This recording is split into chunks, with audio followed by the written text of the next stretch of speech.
And it's now my pleasure to introduce a very special man who is with us today to share his story of courage and hope. Please give a very warm welcome to early stage advisor Jeff Borgoff.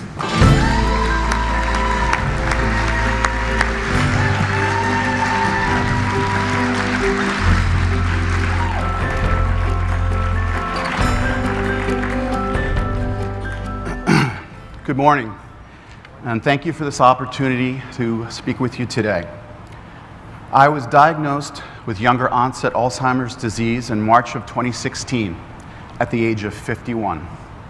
I went through almost a year of hospital visits, testing, and misdiagnoses. During this time, the majority of the physicians and neurologists mentioned the possibility of Alzheimer's, but disregarded the diagnosis because I was too young. I have a strong family history with the disease. My father is currently living with Alzheimer's, and my grandfather and uncle have passed away from the disease.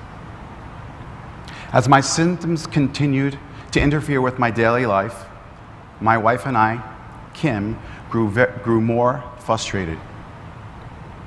I was experiencing trouble with my speech and memory loss, in addition to balance issues and facial twitching.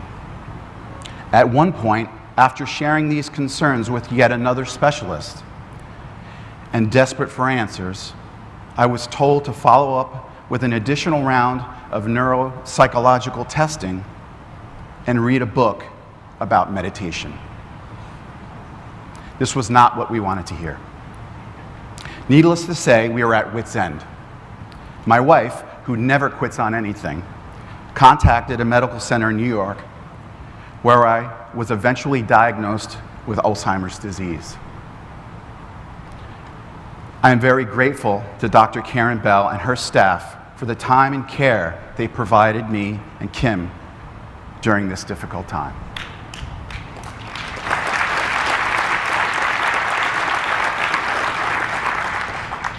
Kim actually received the information about my diagnosis before I did.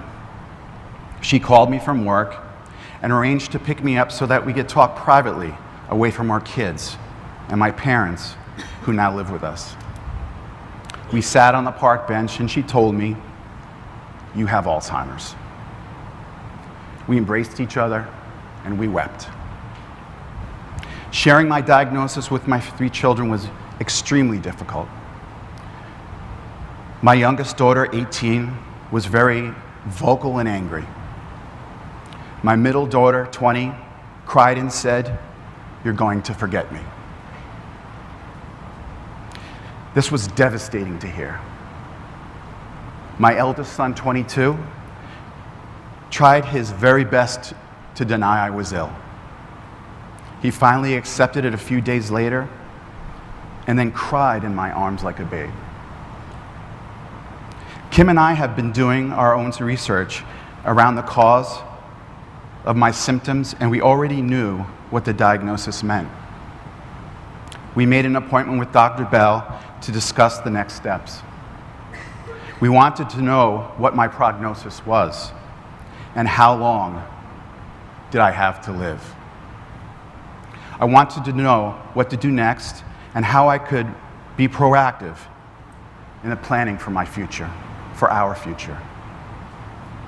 My wife and I met 12 years ago on eHarmony. We're a success story.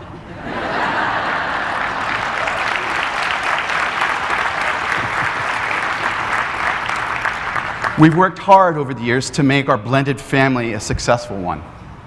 After 12 years of a wonderful marriage to an amazing woman, I can't help the feelings of sorrow now that I might not survive to be with her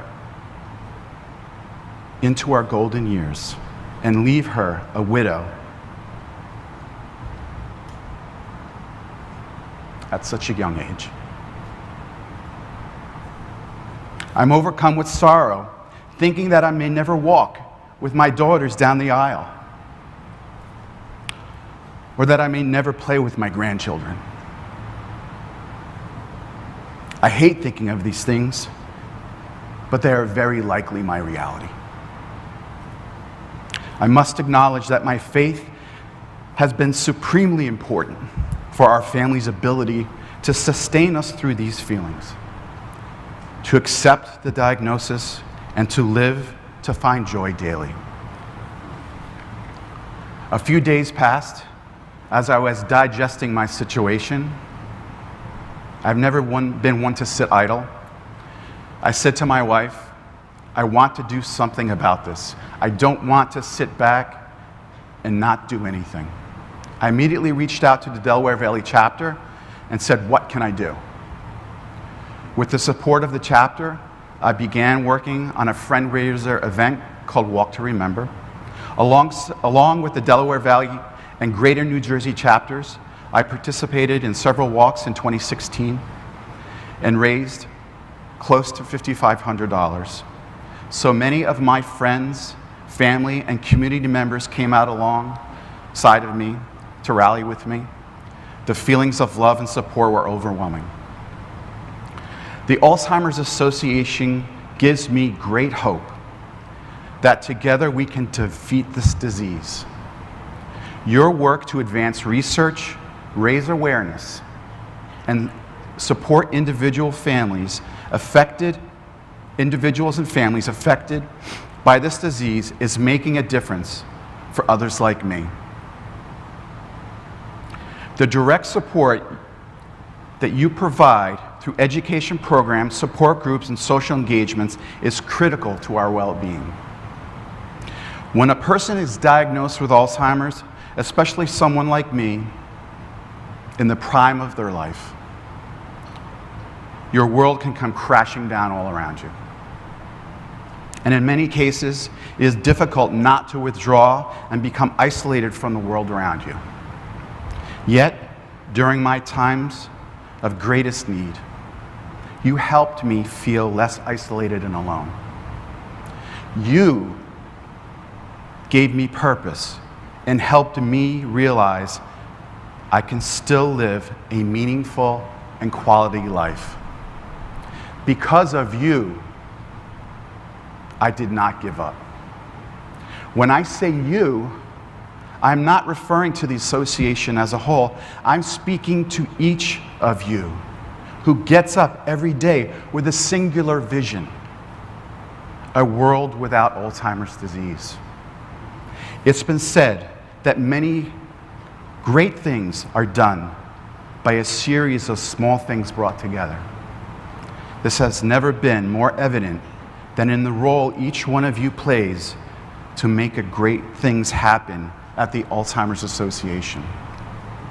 Zig Ziglar, the renowned leadership author and motivational speaker, said, "You were designed for accomplishment, engineered for success, and endowed with the seeds of greatness.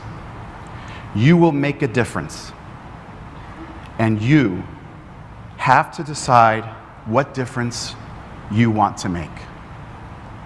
As you leave Orlando and go home today, please know that all of us, me, my wife Kim, and my ESAG friends Brian, Ken, and Barb, are counting on you.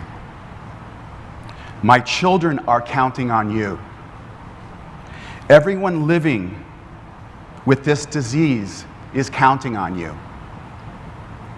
And most importantly, those yet to be diagnosed and their family are counting on you. I am confident one day there will be an Alzheimer's survivor because of the work you do every day. You help us. You will help us get there. Thank you, and God bless.